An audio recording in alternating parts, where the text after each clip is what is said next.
Well, that's a very good question, Anaga.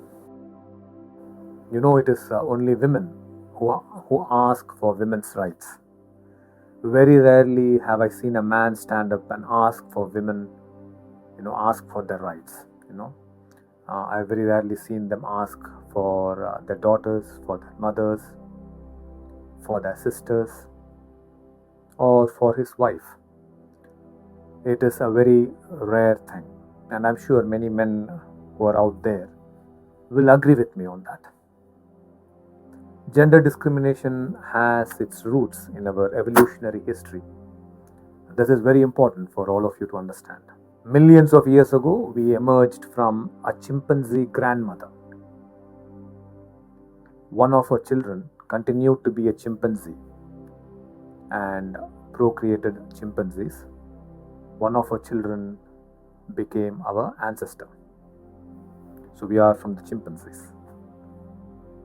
So if you looked at chimpanzees, there is a great deal of hierarchy in them. The males among them are the dominant species. I'm sure many of you would have already have this information with you. So I wonder how we would have been, if our ancestor had been a bonobo. Because among the bonobo monkeys, guess who were the leaders? Women were the leaders. And they are definitely more peace-loving than the chimpanzees are. The chimpanzees form groups and, they constantly fight for supremacy and for power. There's a lot of ambition and greed in the chimpanzee, and especially the male chimpanzees. But however, what began as a biological evolution need not continue today as our psychology, as our thinking, right? We have evolved a lot. Throughout history, there have been very advanced cultures that have recognized the immense potential of women and accorded them leadership. Certain phases in Egyptian civilization and also Vedic civilization in India here, we had women leaders. I would like to say that the currents are changing today.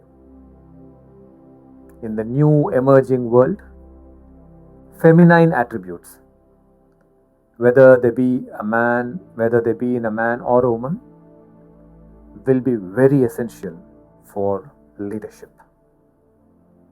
There will be masculine potential in a woman and a feminine potential in a man also. This era and the coming one belongs to feminine attributes. And what are these feminine attributes?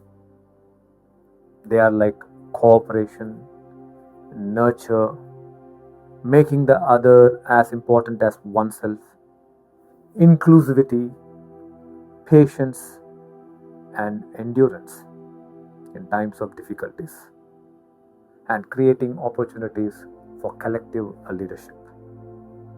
These feminine attributes, whether they are in a man or a woman, will be the qualities of the future emerging leaders. How many of you agree? If you agree, say yes. It's not going to be brute aggression, selfishness, self-centeredness, desire to dominate and manipulate constantly.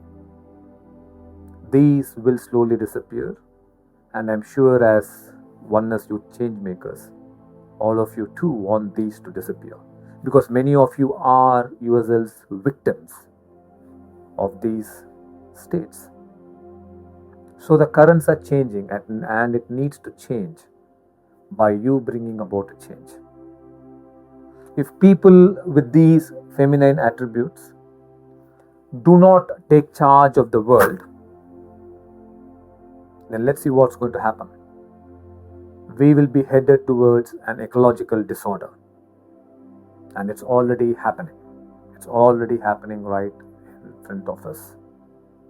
We will have wars over water, and there will be global economic instability.